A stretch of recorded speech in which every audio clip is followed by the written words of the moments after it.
It is 3 o'clock a.m. over the restless waters of the Black Sea, an area already on edge, simmering with military tension. In the stillness of night, the air is ripped apart by the piercing scream of incoming missiles. Moments later, a thunderous explosion tears through the silence as a Russian strike slams into a U.S. military installation. The shockwave ripples outward, rattling everything in its path, hurling fire and debris across the dark horizon. At the center of this sudden chaos lies the USS Gerald R. Ford, America's pride and one of its most powerful aircraft carriers. But in that instant, it is left exposed, caught off guard, its defenses shattered beneath the relentless precision of Russia's S-400 missile system. The United States had long boasted of its unbreakable shield, its unmatched technology. Yet in one chilling moment, that confidence falters. What had shifted the balance so suddenly? Was it a weapon, a decision, or a daring move no one anticipated? How could the seemingly unstoppable US military be pushed to its knees? The questions linger, echoing through every command room and every military analyst's mind. Could this be the opening step toward a catastrophic escalation? The blast has barely faded when alarms blare across the fleet. Distress signals flood. The airwaves from the Gerald R. Ford, U.S. commanders scrambled to assess the unfolding disaster as the threat level surges into the red. Every second matters. The Navy's most trusted shield, the Aegis Combat System, is activated, a marvel of modern warfare, designed to intercept and destroy incoming threats with ruthless efficiency. Radar arrays sweep the skies, locking onto new blips that signal another incoming wave. But the Russian S-400 is no ordinary adversary. Renowned for its range, accuracy, and lethal payloads, it pushes Aegis to its very limits. Each missile launched from Russian shores cuts through the night with terrifying purpose, engineered to slip past conventional defenses. Its reach over 400 kilometers means that American forces are being struck before they can even mount a full response. Nearby, the USS Ross, a U.S. Navy destroyer, attempts to turn the tide. It launches electronic countermeasures, jamming Russian radars in, a desperate effort to buy precious moments. The gamble works, at least for now. The Gerald R. Ford, still reeling from the initial strike, brings its own defenses online.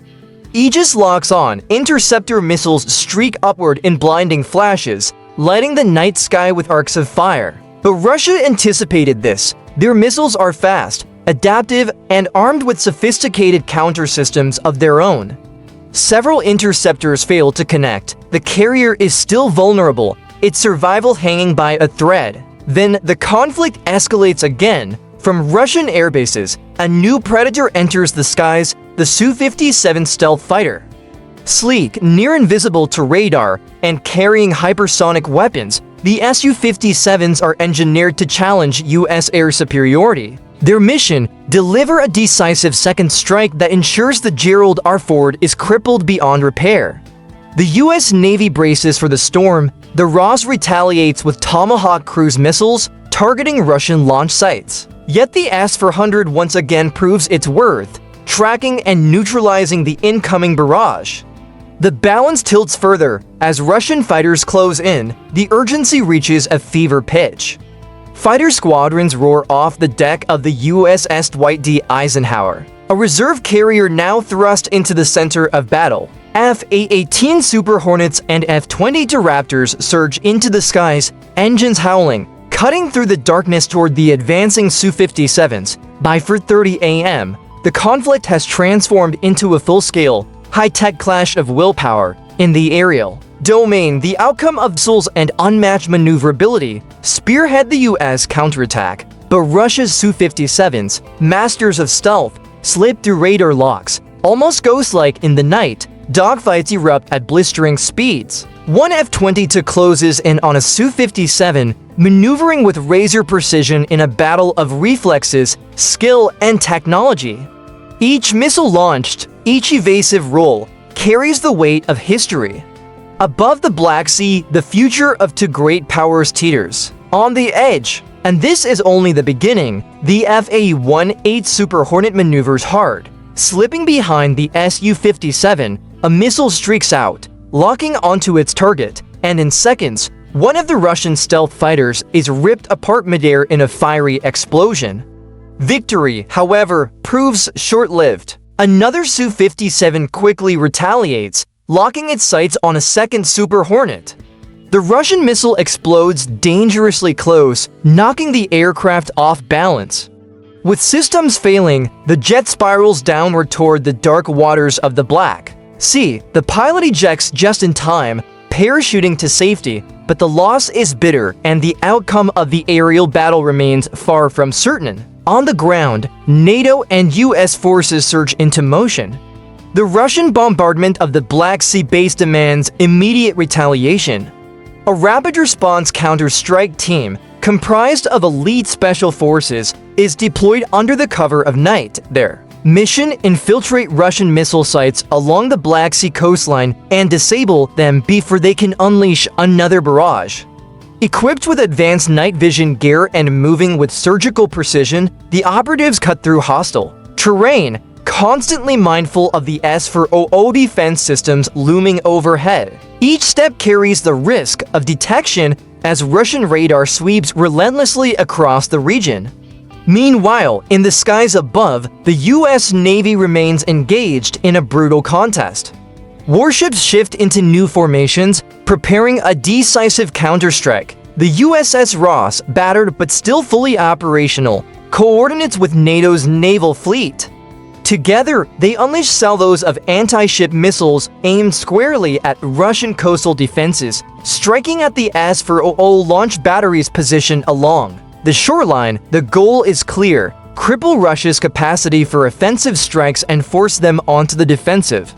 The counteroffensive is deliberate, methodical. Though the S-400 network is formidable, it is not without vulnerabilities. NATO's strikes pound Russian radar installations, disrupting the intricate web that holds the defense system together. Slowly, its coordination falters. US destroyers unleash a wave of Tomahawk missiles, their precision warheads hammering key positions along the coast. Still, Russia's defenses fight back with teeth, launching retaliatory salvos that narrowly miss US vessels. Yet as more radar and communication stations fall, NATO gains the upper hand. By 6 a.m., momentum has shifted. US and NATO forces press the offensive, while the Russian military reels from mounting aerial losses and the crippling of its defensive grid. Still, the conflict is far from over. A dangerous new escalation looms on the horizon, with NATO pressing, its advantage and air superiority tilting in its favor. The question becomes, how far will Moscow go? What weapons remain hidden in reserve? By 7:30 a.m., the war reaches a terrifying new threshold. Refusing to concede ground, Russia escalates dramatically, unveiling a weapon system long shrouded in secrecy. The RS-28 Sarmat ICBM, dubbed Satan II in the West, is brought online. Capable of carrying multiple nuclear warheads across continents, it represents the pinnacle of Russia's strategic arsenal. In a chilling display of defiance, Moscow authorizes a launch, targeting a US base in the region. The message is unmistakable. Russia is willing to gamble everything to reassert dominance, even at the cost of pushing the world closer to nuclear war. The missile surges into the upper atmosphere, unstoppable by conventional defenses. US intelligence tracks the launch instantly, but any hope of interception is futile. Traveling at hypersonic speeds, its warheads are designed to endure the punishing heat of atmospheric re-entry. For a brief, tense moment, the world holds its breath. NATO reacts with equal determination. In a show of resolve and deterrence, the US orders the launch of several Trident D-5 submarine-launched ballistic missiles, each programmed to strike Russian strategic positions. The declaration is clear: any nuclear escalation will be met in kind. The world teeters on the brink of all-out war. But even as missiles streak across the skies, a new front opens, not on land or sea, but in cyberspace.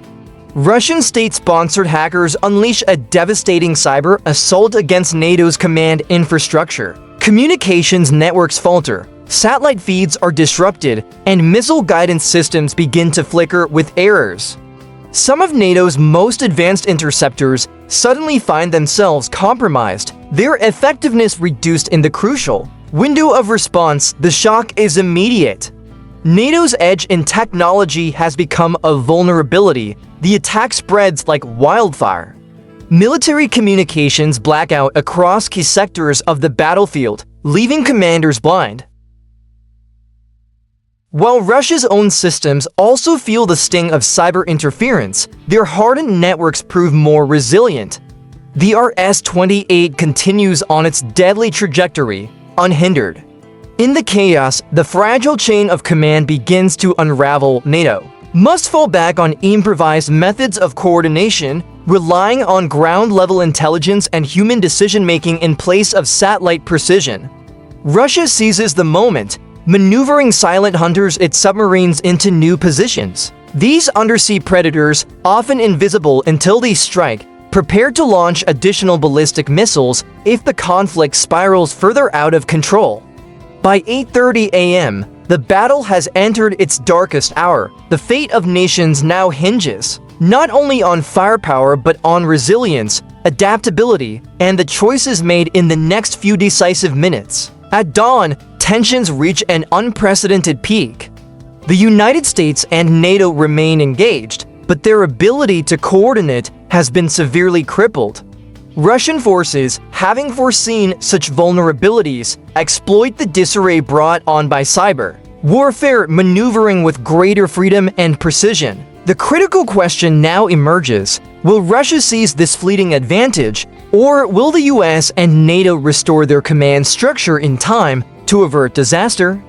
The entire globe watches anxiously as the balance of power teeters on the edge. It has become clear this is no longer a regional dispute.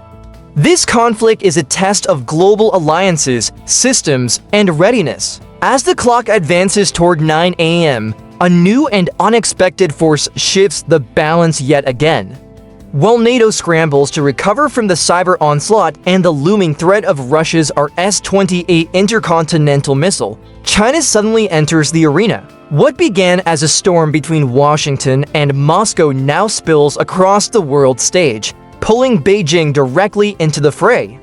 China's intervention does not initially come in the form of direct military confrontation. Instead, it strikes in the digital domain. State-backed Chinese hackers unleash a coordinated cyber assault targeting both American and Russian systems. This operation, executed with precision and sophistication, exploits the moment when both powers are still reeling from their earlier cyber strikes. China's actions spread deeper chaos, severing lines of communication and crippling command networks on both sides. But cyber warfare is only the opening move. As the world holds its breath, China escalates further by mobilizing its advanced J-20 stealth fighter fleet. These aircraft are strategically deployed near the contested South China Sea, sending a stark and unmistakable warning to Washington. Any further clash between the US and Russia risks triggering a wider war, one that would draw China in as a third front. The United States and NATO suddenly find themselves forced to confront multiple existential threats simultaneously.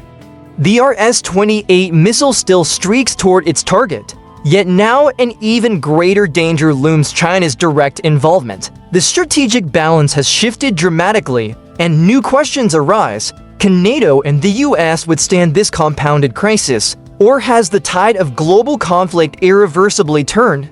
By 10 a.m., the geopolitical landscape has been reshaped. The United States and NATO remain locked in a grueling contest with Russia, but the sudden intervention of China has introduced a volatile new dimension. The world now faces the real possibility of a multi-front war, one where sheer military power may not ensure victory. Strategically, the rise of cyber warfare has shattered traditional doctrines. Both Russia and China have demonstrated that digital strikes can be just as decisive as missiles or bombs. Communication networks, the nervous system of modern militaries, have proven fragile, and their restoration has become NATO's highest priority. The battle is no longer only about intercepting missiles or deploying aircraft. It is about safeguarding the very systems that enable defense and offense alike. The S-8 missile, though still a grave threat, has taken on symbolic significance. Its trajectory embodies the dangers of an unchecked arms race and underscores the peril of global brinkmanship.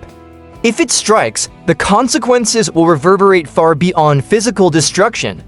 It would deal a devastating blow to the credibility of US and NATO deterrence, shaking international faith in their military supremacy. For Russia, the missile serves dual purposes, demonstrating capability while issuing a stark warning to NATO. Yet Russia pays its own price, as its infrastructure reels from Chinese and Western cyber assaults.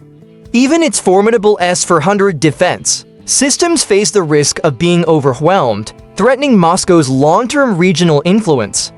The broader consequences ripple outward, shaking the very foundations of the global order. The cost of this conflict already measures in billions of dollars in destroyed assets, untold casualties, and the erosion of alliances once thought unbreakable. What began as a confrontation between Russia and the West has evolved into a worldwide struggle for dominance, one that will define the balance of power for generations. For the United States and NATO, the stakes transcend economics and military equipment. The true cost lies in the erosion of trust and credibility among allies. And NATO's ability to remain decisive under the strain of a multi-front war is now under the sharpest scrutiny in its history. For Washington, the challenge is even greater, maintaining equilibrium in an unstable world without sparking a global catastrophe. Russia's ambitions are now unmistakable. China's hand, too, has been revealed not as a passive observer, but as an active power willing to leverage both digital warfare and psychological intimidation. The international arena is no longer bipolar. It has become tripler, and the competition for dominance is now more perilous than ever in the end. This unfolding crisis serves as a grim reminder of the fragility of peace in a nuclear and digital age. The flexing of military and cyber power has brought the world to the edge of chaos. Yet, even at this precipice, one truth remains: strength is the only deterrent to disorder. It is through strength and the pursuit of peace through strength that humanity must place its hope for survival. History is being written in real time. The stakes